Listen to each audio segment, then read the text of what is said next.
Olá, irmãos, graça e paz, Deus abençoe a cada um de vocês. Sejam bem-vindos à terceira semana do nosso roteiro para os grupos de cultivo e também para os grupos caseiros. Nesta semana, nós temos então GCs, os grupos de cultivo, mas caso você não possa participar de algum GC, não tem problema, faça a leitura do roteiro que está lá no grupo da igreja, juntamente com o vídeo aqui, esse vídeo que você recebeu, e reúna sua família em torno da palavra e vamos meditar na palavra do Senhor. Nessa semana estamos falando ainda sobre caráter e neste vídeo, nesta lição desta semana, desejamos falar sobre o caráter pacífico e buscando aí um exemplo bíblico que é o personagem Isaac, né?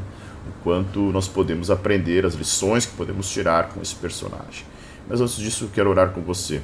Pai, em nome de Jesus, muito obrigado, Senhor, pela oportunidade de, como igreja, nós nos discipularmos, pastorearmos e cuidarmos uns dos outros, que a lição dessa semana possa desenvolver em nós um caráter pacífico, humilde, conciliador, como era o caráter de Isaac. Nós te louvamos pela tua igreja e que nós possamos aprender um pouco mais da tua palavra nessa semana, em nome de Jesus. Amém. Quero compartilhar com vocês um texto que está em Gênesis, capítulo de número 26. Eu vou colocar aqui na tela. É um texto que fala justamente sobre Isaac na terra dos filisteus. Nós vamos ler de Gênesis capítulo 26. Gênesis 26, capítulo 26, até o versículo 12 a seguir. Olha só, texto na tela aqui. Gênesis 26, 12. Deixa eu só mudar a tradução aqui e pegar uma NVI aqui. Pronto. Gênesis 26, 12 vai dizer assim: Isaac semeou naquela terra e no mesmo ano colheu a 100 por um, porque o Senhor o abençoou. O homem enriqueceu e a sua riqueza continuou a aumentar até que ficou riquíssimo. Possuía tantos rebanhos e servos que os filisteus o invejavam a ponto de taparem todos os poços que os servos de Abraão, pai de Isaac, tinham cavado na sua época, enchendo-os de terra. Então Abimeleque disse a Isaac: sai de perto de nós, pois você já é poderoso demais para nós. Isaac saiu de lá e acampou no vale de Gerar, onde se estabeleceu. Isaac reabriu os poços cavados no tempo de Abraão, o seu pai, os quais os filisteus fecharam depois que Abraão morreu, e deu-lhes os mesmos nomes que o seu pai lhes tinha dado. Os servos de Isaac cavaram no vale e descobriram um poço que jorrava água continuamente. Os pastores de Gerar, porém, discutiram com os pastores de Isaac, dizendo: a água é nossa. Por isso, Isaac deu ao poço o nome de Ezeque, porque discutiram por causa dele. Então seus servos cavaram outro poço, pelo qual também discutiram, por isso chamou-o Sitna. Isaac mudou-se dali e cavou outro, dessa vez não houve discussão alguma. Ele deu a esse poço o nome de Reobote, dizendo: agora o Senhor nos deu espaço para sermos férteis na terra. Dali Isaac foi para Berseba. Naquela noite o Senhor lhe apareceu e disse: eu sou o Deus de Abraão, o seu pai. Não tema, porque estou com você. Eu o abençoarei e multiplicarei os seus descendentes por causa do meu servo Abraão. Isaac construiu nesse lugar um altar e invocou o nome do Senhor.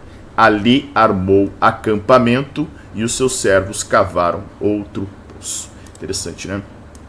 Poço naquela época era sinônimo de riqueza, água, né? Então a água era algo muito importante e notem que esses poços também se tornavam importantes naquele momento. E esse texto vai nos mostrar que Isaac, o tema aqui, fala justamente de Isaac com um caráter pacífico. O texto base até fala justamente, né, quem era Isaac, que é filho da promessa, está lá em Gênesis 17 e 19. Você vai ver lá no nosso roteiro como um elemento principal e o norte neste vídeo e nessa semana, como estamos falando muito de caráter, é entender que Isaac, né, ele deixa um exemplo de humildade, submissão a Deus e também aos seus pais. Tá? Uma coisa importante antes de nós falarmos um pouquinho sobre Isaac é que você também leia os textos que estão postados dentro do nosso roteiro de segunda a sexta, né? Cada dia tem um ou dois versículos para que nós possamos entender o tópico que nós estamos estudando na semana. Então, olha que interessante. O caráter de uma pessoa é demonstrado principalmente por suas atitudes, pelo seu testemunho, pela sua prática. Uma coisa é você falar que tem caráter, outra coisa é você evidenciar esse caráter. O caráter, ele é evidenciado. Não existe um caráter teórico. Eu não posso dizer que sou um entendedor, tenho um conhecimento em uma área e não aplico esse conhecimento. Então, não basta dizer que eu sou ético ou moral, teoricamente falando, e não viver isso, né, na prática. Caráter é assim, ele é demonstrado pelas nossas atitudes, pela nossa fala, pelas nossas expressões, pelo nosso comportamento, pelo nosso temperamento, né, pelo nosso nível de maturidade. Isaac, ele é um personagem bíblico que tem um grande significado para a história do povo de Israel. Ele é o filho da promessa, e por ser o filho da promessa, justamente é de onde vem o povo, né? A promessa foi feita para Abraão, mas por intermédio de Isaac, que é um dos patriarcas, né? Abraão, Isaac, Jacó, nós vamos ver a possível formação de Israel como nação. Então, para que a gente possa entender o caráter de Isaac, é importante a gente conhecer a história que molda a sua personalidade e que, de certa forma, forja o caráter de Isaac, né? Porque o nascimento de Isaac era algo impossível. Abraão já era idoso. Do ponto de vista humano, o nascimento de Isaac era impossível. Na concepção humana, era algo assim, impossível mesmo. Nós estamos falando de um homem que tinha 100 anos e de uma mulher que tinha 90 anos. Hoje a gente sabe aí que existe para as mulheres a menopausa, para os homens a andropausa, né? Ou seja, à medida que vamos envelhecendo, vamos perdendo nossa capacidade de fertilização. Então, principalmente as mulheres. Então isso era algo, para esse casal parecia impossível.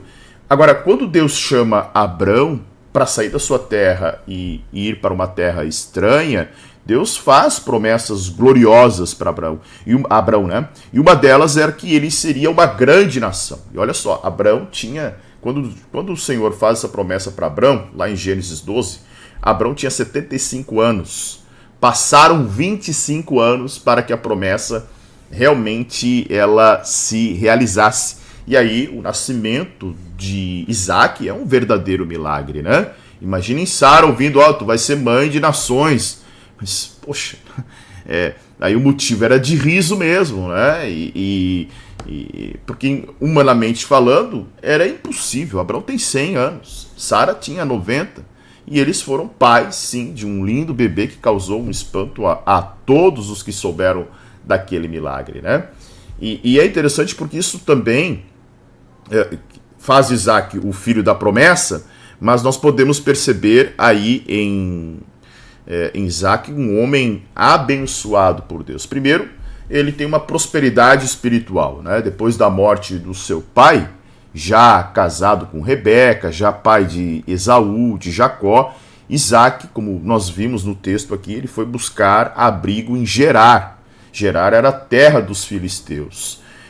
Por quê? Porque tinha uma fome muito grande ali onde ele morava e ele queria escapar da fome. E ali Deus fala com ele para que ele não descesse no Egito, né? Gênesis 26, do verso 4 ao 6, vai dizer que em tua semente serão benditas todas as nações da terra, porquanto Abraão obedeceu a minha voz e guardou os meus estatutos e as minhas leis. Assim, desta forma, Isaac habita em Gerar também, guardando as bênçãos, né, e a prosperidade espiritual que havia seguido Abraão, também começou a seguir Isaac. Mas agora, olha que interessante, a bênção de Abraão foi transferida para Isaac não por ele ser o filho de Abraão, não pela hereditariedade em si, né? Poderíamos dizer, olha, um bem material passa de um pai para filho pela questão da herança, né? Por ser justamente legal e ser algo moral, legal e moral, né? A ponto de nós entendermos que um filho é herdeiro do pai. Mas as bênçãos espirituais não passaram de Abraão para Isaac porque Isaac era filho, mas passaram justamente por causa da fidelidade de Isaac, por causa do seu caráter, né? Demonstrando em sua conduta algo que agradou a Deus, e por isso que Isaac prospera espiritualmente. Tá? E claro, consequentemente, a prosperidade material, como eu falei anteriormente, poços de água naquela época, eles eram grandes propriedades, grandes bens. Quem tinha água naquela época tinha poder. Então nós vamos ver que Isaac semeia nessa terra, né? Ele colhe nessa terra. E o texto que nós lemos, o versículo 12 do capítulo 26, começa dizendo isso, né? Que ele colhe 100 medidas por um. Ou seja, Deus estava abençoando Isaac até mesmo materialmente. E esse é o segredo da vida de Isaac, né? Ele era abençoado por Deus, e Deus dá bênçãos espirituais e materiais para Isaac, justamente porque Isaac obedeceu a voz de Deus. E aqui fica uma lição bem interessante, né? Bênçãos materiais e bênçãos espirituais são concedidas para aqueles que obedecem a palavra de Deus. Embora nós tenhamos aí um mal, né, do século cristão, poderíamos dizer assim, que se chama teologia da prosperidade, mas a prosperidade é bíblica, né? Então é preciso entender que prosperidade material, óbvio, não é objetivo da vida cristã, né? Então os falsos mestres da teologia da prosperidade propalam isso, pregam isso, né? De que você tem que comer o melhor dessa terra, ser cabeça e não cauda, mas a bênção da prosperidade é consequência de uma vida de obediência. Ela não pode ser o objetivo, né? Isso é muito importante de nós entendermos também. E claro, e aí o que é mais importante são as lições do caráter de Isaac, né? Primeiro, Isaac era um homem esforçado e trabalhador. Então a prosperidade que Deus concedeu a Isaac, né, chamou a atenção dos filisteus. A bênção de Deus era tão grande que incomodava os filisteus. Isso é interessante porque é normal que pessoas a quem Deus abençoa, os adversários também fiquem com inveja, desejando mal, até mesmo dos servos de Deus, e infelizmente isso pode acontecer até mesmo dentro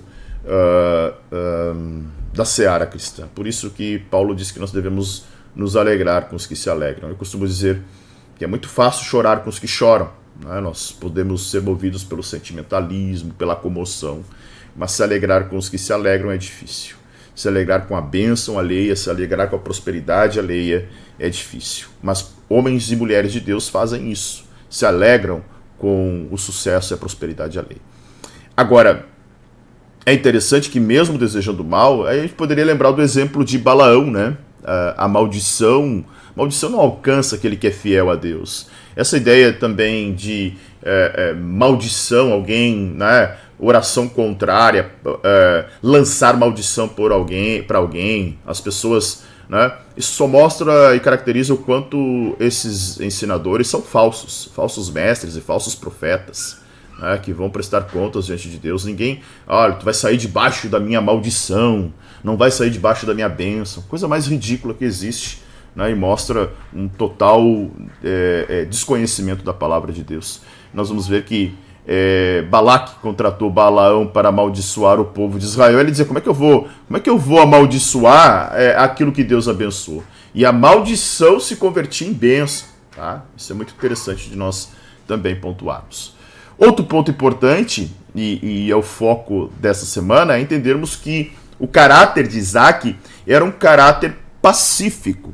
E tanto que, ao sofrer uma terrível oposição dos invejosos e ser aconselhado a sair do lugar onde prosperara, Isaac não fez questão alguma. Ele foi habitar no vale de Gerar, versículo 17 do capítulo 26 que nós acabamos de ler. Então, honrando a memória e o nome de Abraão, Isaac reabriu os poços que seu pai abrira, porque eles foram tapados pelos filisteus, tapados com terras, tapados com pedras, né? E ele deu os mesmos nomes que Abraão tinha dado para os poços. Os pastores de Gerar questionaram, né, os outros poços que Isaac abrira, mas ele também não confrontou. Não foi. Isaac era um pacificador, né? Tem diferença entre apaziguar e pacificar, né? Mas Isaac provavelmente pacificou a situação num ponto de realmente optar pela paz do que o enfrentamento com os filisteus. Agora, isso também mostra um caráter resiliente de Isaac. Após perder a posse de 2 poços, Isaac não desistiu. Mais do que resistente, ele foi resiliente, ele suportou, ele aguentou.